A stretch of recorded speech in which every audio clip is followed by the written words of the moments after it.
बिस्मिल्लाहिर्रहमानिर्रहीम। अस्सलाम वालेकुम। आज हमास ने इज़राइल के कैदी रिहा किए, लेकिन जो आज इज़राइल के साथ हो गया है, उनके समझ लीजिए कि 75 साला प्रोपेगेंडे की जो धज्जियाँ उड़ी हैं, आप उनका अंदाज़ा नहीं कर सकते कि आज इनके साथ हुआ क्या है।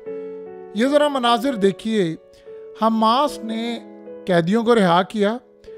अब अजीबो गरीब स्नैरियो हमने अपनी आंखों से नहीं देखा। हमने हमेशा देखा लड़कियां आ रही है, मुस्कुरा रही है। हमास के कैदी, जाहिर सी बात है उन्हीं के कैदी थे, इसराइली। उन्होंने हमास के जो यानी अपने अगवाकारों का माथा चूमना शुरू कर दिया, उनको किस कर रहे हैं। और हमने ऐसा मंजर शायद ही कभी जिंदगी में देखा हो। इस मंजर ने जो इसराइल को आज डेंट पहुंचाया है, जो उनकी धज्जियां उड़ाई हैं, जो उनकी तबाही की है, आप उसका अंदाजा नहीं कर सकते। कि आज उससे भी बढ़कर एक खबर आई है कि ये जब मनाजिर सामने आए हैं तो बीबास फैमिली ने क्या कहा है। उन्होंने कहा है कि इसराइली झूठ बोल रहे हैं। जो इन्होंने कहा है, असल में उन्होंने कहा कि आपको पता है कि उन्होंने बच्चों की और खातून की लाश थी। तो इस सूरत हाल के अंदर उन्होंने कहा, इसराइल ने कहा कि इन्होंने किसी और खातून की लाश दे दी है। उन्होंने कहा कि ये झूठ बोले, हमें हमारी अपनी फीमेल की लाश मौसूल हो गई है, बस हम चाहते हैं सारे कैदी आ जाएं। अब आप ये सोचें कि इसराइल ने कहा जी वो बच्चों को मारा है, वो लाश ही नहीं आई, वो झूठ बोले हैं। उन्होंने कहा जी ये सब झूठ है, हमें मिल गया सब कुछ। तो इस सूरत हाल में हम जो ऑफिशियल नैरेटिव है, जो इसराइल की फ़ौज कह रही है कि किसी और औरत की आ गई है, ये सब झूठ है। लिहाजा हम इस सारी सूरत हाल के अंदर इस मामले को करते हैं रिजेक्ट। अब आप ज़रा एक मिनट के लिए इमेजिन करें कि इस वक्त की हालत क्या हो गई है इज़राइल की, कि वहाँ पर जब लोगों ने देखा कि ये जो कैदी आ रहे हैं वो आकर यानी हमास के लोगों को माथे पर बोसा दे रहे हैं, उनको किस कर रहे हैं, उनको गले लगा रहे हैं, ये क्या हुआ है। अब ये मनाजिर अमेरिका से लेकर, यूरोप से लेकर, मिडिल ईस्ट से लेकर हर जगह गए। देखिए आप एक बात सुनिए, आप जाहिर सी बात है कैदियों को तो नहीं कह सकते। एक दफ़ा होता है, दो दफ़ा होता है, 3, 10, 20, 25, जो बंदा आ रहा है वो आकर या तो इनको माथे पर किस कर रहा है, या उनकी तरफ हाथ हिला रहा है, उनको लेटर लिख रहा है, कुछ कह रहा है। असल मसला ये है कि इन लोगों ने उनकी की है देखभाल। अब इसराइल कहता है कि ये सिंड्रोम है जिसमें अगवाकार से मोहब्बत हो जाती है। तो लोग पूछते हैं, जो इसराइल की कैद में फ़लस्तीनी है, उन्होंने तो कभी इसराइली फ़ौजियों का माथा नहीं चूमा, उन्होंने तो कभी इनको गले नहीं लगाया, उन्होंने तो इनको कभी लेटर नहीं लिखे शुक्रिया के, और उन्होंने तो कभी उनके लिए ड्राइंग नहीं बनाई, उन्होंने तो कभी उनके साथ तस्वीरें नहीं खिंचवाई। और आप इमेजिन करें, जो ख़वातीन बाहर आई हैं, उनमें से एक खातून ने आकर कहा, मैं हमास से रिक्वेस्ट करती हूँ कि भाई आप लोग हमें ले जाएं और हमें ले जाकर आप अपनी जेल में रखिए, उसके बदले में दूसरे कैदियों को रिहा कर दें। आप इमेजिन करें, अगर आपके साथ बुरा सलूक हुआ हो तो क्या आप जाएंगे उस जेल में वापस? नहीं जाएंगे। अब इस सारी सूरत हाल में आज जब ये मंजर सारी दुनिया के सामने आया, इजराइलियों के पैरों तले ज़मीन निकल गई। सबसे पहला काम क्या होता है, इसराइल के मीडिया पर यह तस्वीर बैन हो जाती है और कहा गया ये तस्वीर और वीडियो आपने किसी सूरत नहीं चलानी। अब हमास ने तो उनको नहीं कहा, जाहिर सी बात है वो खुद आ रहा है। आप उसकी बॉडी लैंग्वेज देख लें, वो माथा चूम रहा है। क्यों चूम रहा है? क्योंकि उन्होंने हिफाजत की है। असल में हमास ने इनको बताया कि देखो तुम्हें इसराइल की एयरफोर्स मारना चाहती है, हम तुम्हें बचा रहे हैं। तो जब आप बचाते हैं तो आप अंदाज़ा लगा ले क्या मामला होता है। अब उसके बाद सीन ये हुआ है कि आपने एक चीज़ गौर की है, डोनाल्ड ट्रंप ने अचानक से ये बात कह दी है कि भाई मैं जो गज़ा के लोगों को निकालना चाह रहा था, वो मेरा सिर्फ एक प्लान नहीं था, रिकमेंडेशन थी।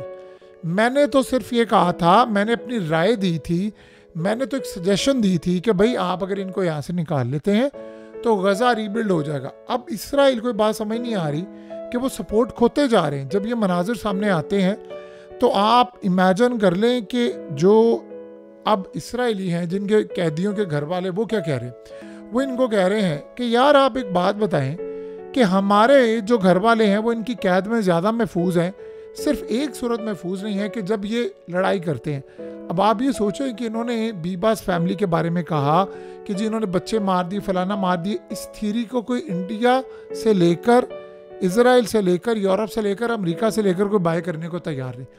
अब आप ये सोचें आज तक कितने कैदी आए हैं। अफगानिस्तान से कैदी आते हैं, अमेरिका से कैदी आते हैं, आप सोच रहे यूरोप से कैदी आते हैं, अभी इंडियंस को निकाल रहे हैं और दुनिया भर में किसी ने जाकर आज तक तारीफ की है? आप सोचिए अब तक इतने कैदी आए हैं, किसी एक ने जाकर इंटरव्यू दिया, वो कह रहे हैं जी नहीं हम नहीं देंगे। अब आप ये सोचें कि इसराइल को ये बात समझ नहीं आ रही कि हमने इसको कन्वे कैसे करना है। और दुनिया के मीडिया पर मजे की बात आप ये देखिए कि इंटरनेशनल मीडिया पर ये मनाजिर चल रहे हैं, लेकिन इसराइली मीडिया पर नहीं चल रहे। और ख़ास तौर पर जिसमें उसने माथे का बोसा लिया है, वो कह रहे हैं ये मनाजिर तो आपने नहीं चलाने। सो लिहाजा इस सारी सूरत हाल में इसराइल के वो सारे के सारे प्लान की धज्जियाँ उड़ गई। और मज़े की बात आप ये देखें कि अब ट्रंप भी बैकफुट पर आ गया है। उसे कह दी गजा के लोग नहीं निकलते, ना निकले। और उसने एक और भी बात कह दी है कि भाई फौज तो हमने नहीं भेजनी। आप देखें कि डोनाल्ड ट्रंप इस वक्त अपनी एस्टैब्लिशमेंट से लड़ रहा है, फौज से लड़ रहा है। और मज़े की बात यह है कि उसने अभी रिसेंटली कहा, वो हर जगह लड़ाई कर रहा है। वो कह रहा है कि यार हम इसराइल की जंग में जाएं या मैं अपनी लड़ाइयाँ करता फिरूँ। आप ये सोचें कि एक स्टेट में वो गया, वहाँ का गवर्नर कहता है ट्रंप को कि मैंने तुम्हारे दिए गए ऑर्डर पर अमल नहीं करना। वो ऑर्डर क्या था कि ट्रंप ने कहा है कि सिर्फ 2 जिन्स होंगी, मर्द और औरत, तीसरी को ना भर्ती करना है किसी इदारे में ना कुछ। जिसने आना मर्द बन के आए, जिसने आना औरत बन के आए। तो वो आगे से गवर्नर कहता है मैं तुम्हारी किसी बात पर अमल नहीं करूँगा। ट्रंप ने कहा तू अमल नहीं करेगा, मैं तुम्हारी फंडिंग रोक दूंगा, फेडरल फंडिंग जो है वो सारी की सारी रोक दूंगा, तुम्हें एक ढीला नहीं मिलेगा जो फेडरल से मिलता है। वो कहता है मैं कोर्ट जाऊंगा। कहता है मैं तो यही चाहता हूं तू कोर्ट जाए, क्योंकि वहां जाकर ज्यादा आसान होगा, क्योंकि फेडरल जो लॉ बनाएगा स्टेट को मानना पड़ेगा। तो आप अंदाजा करें कि वो अपने अंदर की लड़ाइयां लड़े या वो इसराइल से लड़ाई करता फिरे। अब हमास ने सारी सूरत हाल के अंदर एक ऑफर दी, जिस ऑफर को पूरे इसराइल के अंदर सराहा जा रहा है। वो कह रहे हैं कि आप अगर परमानेंटली जंग बंदी कर देते हैं, हम सारे कैदियों को आज ही रिहा कर देते, सारे कैदियों को आज रिहा कर देते। और उससे भी बड़ी ऑफर, हम यहाँ से गजा छोड़ देंगे, यानी हमारी हुकूमत नहीं होगी, फ़लस्तीन अथॉरिटी को दे दें। ये इतनी बड़ी ऑफर है कि अब इसराइल के अंदर एहतजाज हो रहा है कि भाई आप उनको गारंटी दें, हमारे सारे घर वालों को लेकर हैं। देखिए आप एक हफ्ते के अंदर 3 कैदी लाते हैं, कभी 5 लेकर आते हैं। अब कैदियों की लिस्ट इतनी लंबी है कि वो आते आते 50-60 हफ्ते लग जाएं, तो आप अंदाज़ा करें फिर सूरत हाल क्या होगी। तो इस सारे मामले पर अब इसराइली सड़कों पर आए हैं और वो नेतन्याहू को कह रहे हैं कि तुमने जंगबंदी करनी है, तुम इसको परमानेंटली जंगबंदी के तौर पर देखो। लिहाजा इस सारी सूरत हाल में हमें किसी सूरत ये काबिल कबूल नहीं है कि इसराइल इस सूरत हाल को इस लेवल पर जाकर देखे कि हम दुनिया को बताते फिरे कि जी हमने फिर अपने बंदे गंवाने हैं। अब ये जो अजीबोगरीब मामला है, इसमें आपको एक चीज़ दिखाते हैं। ये जो शख्स आपकी स्क्रीन पर आ रहा है, ये लाल जैकेट में, यानी ये रेड ब्लैक और जो ग्रेश टाइप उसने हुडी या जैकेट आप इसको कह लें जो पहनी हुई है, आपको पता है ये शख्स कौन है? जितने लोग आ रहे हैं उनमें से सबसे ज़्यादा इसका चेहरा मुरझाया हुआ है। अब आप गौर करेंगे क्यों?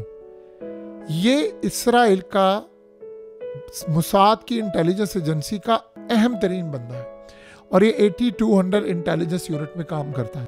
ये वो लोग हैं जिनको हमास ने जब अगवा किया, बहुत सारे लोग समझते हैं जी सिविलियन गए हैं, नहीं। हमास ने जो 7 अक्टूबर का ऑपरेशन किया था वो बड़ा टारगेटेड ऑपरेशन था। उसमें वो मुसाद के लोगों को लेकर गए, जर्नैलों को लेकर गए, इनके ब्रिगेडियर्स को भी लेकर गए, इनके बहुत सारे लोगों को अपने साथ लेकर गए। तो इस सारी सूरत हाल के अंदर अब उन्होंने दुनिया के सामने उसका चेहरा रोशन कर दिया है कि देखो ये मुसाद के लोग हैं, हमने इनको पकड़ा हुआ है। अब जितने सिविलियन आ रहे हैं वो सारे तो असल में खुश होकर आते हैं, उनके साथ ट्रीटमेंट है। जो मुसाद का एजेंट है या जो उनकी 8200 इंटेलिजेंस यूनिट के लोग हैं, वो असल में वहाँ पर आए हैं बताकर बहुत कुछ। देखिए जब आप 500 दिन किसी की जेल में होते हैं तो आपको बाहर की खबर नहीं होती, तो आपको ऑलमोस्ट ये लगता है कि गेम इज़ ओवर हो चुकी है और आपने वहाँ पर सारे राज बता दिए। अब मसला सारा ये है, ये जब वापस जाते हैं तो इनका जाकर सबसे पहले टेस्ट होता है और वो मशीन होती है लाइट डिटेक्टर मशीन, वो इनको टेस्ट करती है, वो वहाँ से पूछते हैं तुमने ये तो नहीं बताया, तुमने वो तो नहीं बताया, तुमने वो बताया, तो वहाँ से उनको पता चल जाता है कि क्या झूठ है क्या सच है। सो लिहाजा इस सारी सूरत हाल के अंदर असल कहानी जो सामने आई है वो क्लियरली इंडिकेट करती है कि मामलात किस हद तक ख़राब है इसराइल के लिए, और उससे भी ज़्यादा इसराइल की पोजीशन कितनी ज़्यादा ख़राब है कि एक तस्वीर ने उनके सारे प्रोपेगेंडे की धज्जियाँ उड़ा दी हैं, और उसके बाद ऐसा लग रहा है कि गेम अब इसराइल के हाथ से निकल चुकी है।